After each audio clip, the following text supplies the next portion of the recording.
So, um, Calum has requested that I do a review of the video game Silent Hill 2.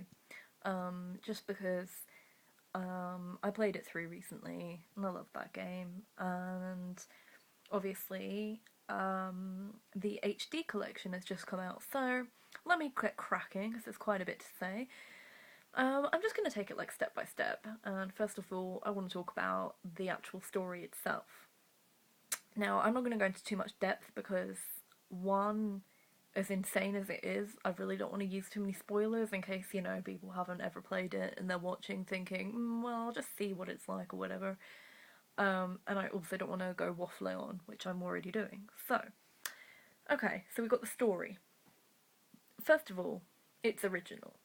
I've never heard of another story like it. I can't think of anything else that's similar, be that movie, book, or video game. So that's something I really appreciate.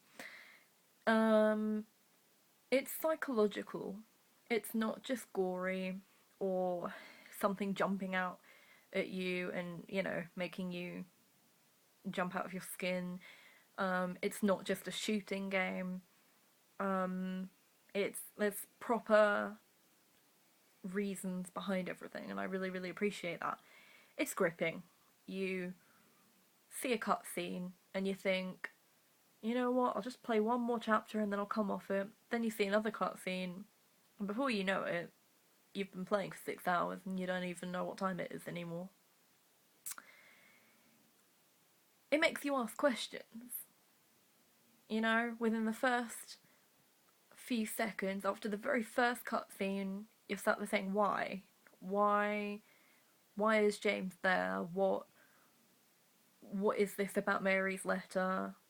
What hotel? What's their special place? You're wanting to know all these things, and I love that. Gets you questioning. It's emotional. Among the fact that it's a horror game, it's emotional. It makes you want to cry in some places, and that is amazing that they've managed to do that in a horror game.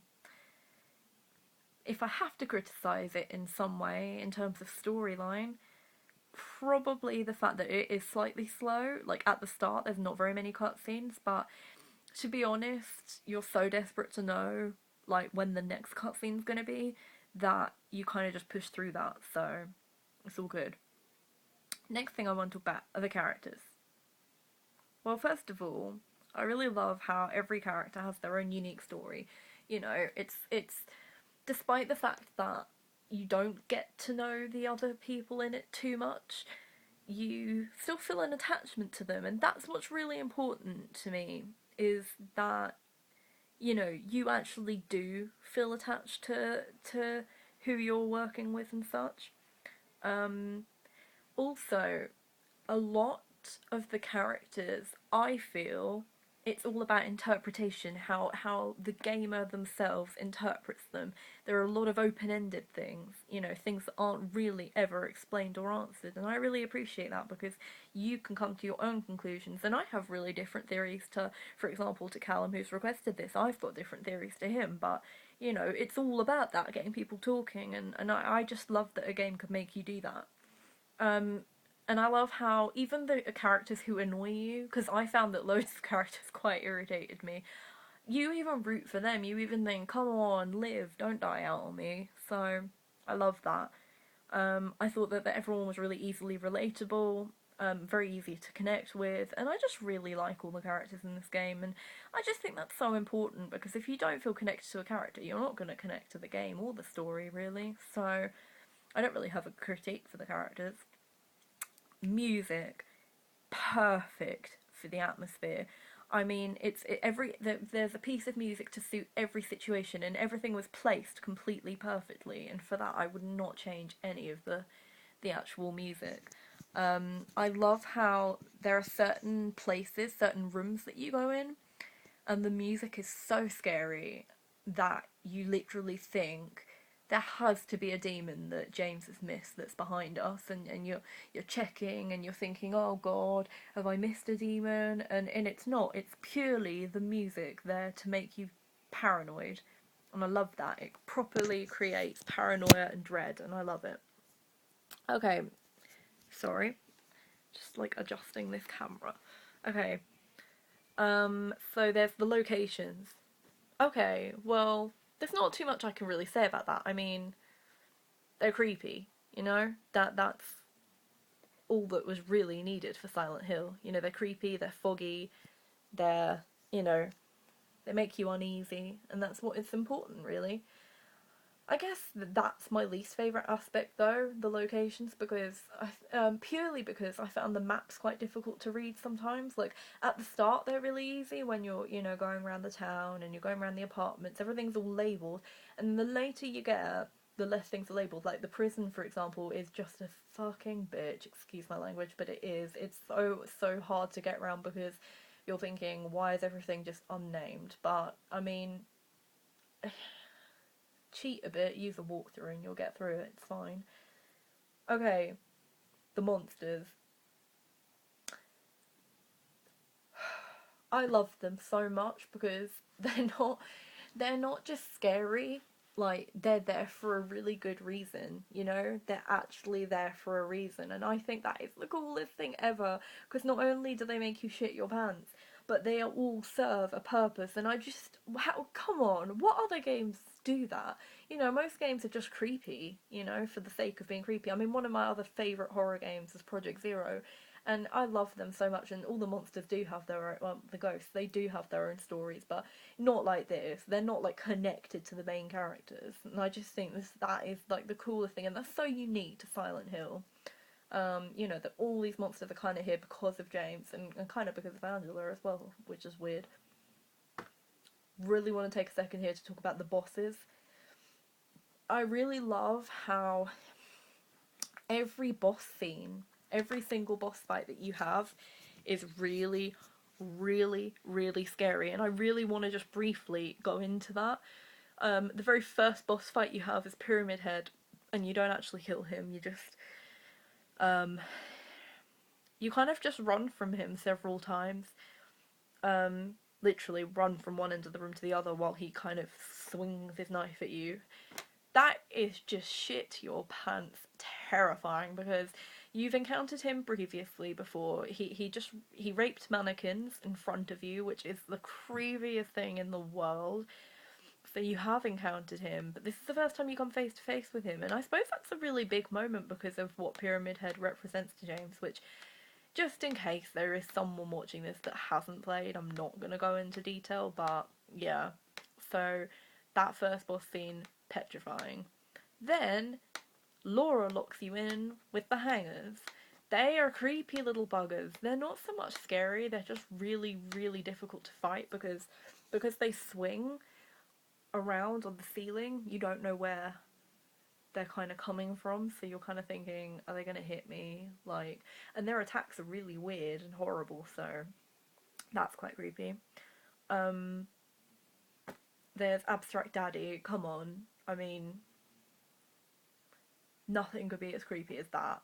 Like, rape is just so horrible, and, you know, this is Angela's manifestation coming at you. It's horrible. Really horrible. Then Eddie turns on you, and he's a boss. What? Oh, that was such a shock to me. I loved learning about that. Like, that was... Because you knew he wasn't all there, and it was almost a matter of time before one of the characters turns on you. But Eddie, like, what the hell? So that was kind of crazy. Then you have your final boss battle with Pyramid Head. And I love... I mean, I don't want to go into too much into the representation that he has to James and the significance. I love the fact that he doesn't actually... It's still not James that kills him. The two of them kind of kill themselves. I don't really understand why there are two. If some Silent Hill nerd can explain that to me, I'd be so appreciative. And then last but not least, you have Mary/Maria and all the moths. That really scares me. I'm much more scared of the moths than Mary/Maria. But that's a pretty damn wicked battle. That's pretty cool. Okay, I want to spend some time talking about the actual endings. So, if you haven't played the game, probably turn off now. Although I've kind of ruined half of it anyway by this point, so... Okay, well... I really love the ending leave. I think that's really, really important because, I mean, in my head, I like to make that the official ending because it's kind of the most ideal ending. You know, James has accepted what he's done. He's kind of paid his dues. He's let that guilt finally rest, and he's not in denial anymore. He knows what he's done, and he is able to leave. And he has Laura with him, so he's fulfilling Mary's wishes of having a child.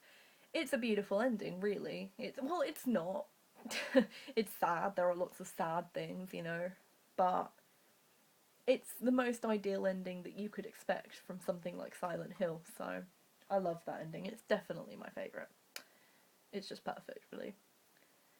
Then you have the Maria ending, which I kind of think is really creepy in a weird way. And I was talking to Calum about this earlier. We were saying how it's a really unfair ending because he's not accepting what he's done. Well, he sort of is, but he's ignoring it and he's choosing to think, well, oh well, I've got Maria now. Don't really need to think about Mary anymore because Maria is just this manifestation of Mary. I mean, there's sort of, it's debatable as to how real Maria actually is. But I mean, what Calum and I were saying is that it's kind of just karma anyway that he leaves with her and then she's as ill as Mary was. You know, she gets the cough, and I think that's a really powerful and strong ending, and not one that I'd want to get, really. Okay, then you have the suicidal ending. Now, that just really bugs me, and I find that such a waste because imagine, I just can imagine how depressed a gamer must feel after James working so hard, you know, working so. Because it's such a draining game, you just feel so emotionally done in by the end that you're kind of just thinking, just let him leave and be happy. So for him to then go and kill himself after all the effort you've made, it just feels like such a waste, and I really, really hate that ending. So that's how I feel. Not making a comment on the UFO or the dog ending or the weird ritual ending. What the hell? Like, none of them deserve my time. This has been such a vague video, and I feel quite sad about it actually. But what I'm trying to say is, in conclusion, the game kicks ass. If you like horror, if you like a good storyline, if you like something simple but something that keeps you on your toes, this is your game, you know? This game is like for everyone. This is like the coolest thing ever. Like, I mean, I could just play this all day every day. Like, I just don't get bored of it ever. It's just perfect. Okay? Obviously, I'm going to give it 5 out of 5. And I guess that's everything. Happy Silent Hill,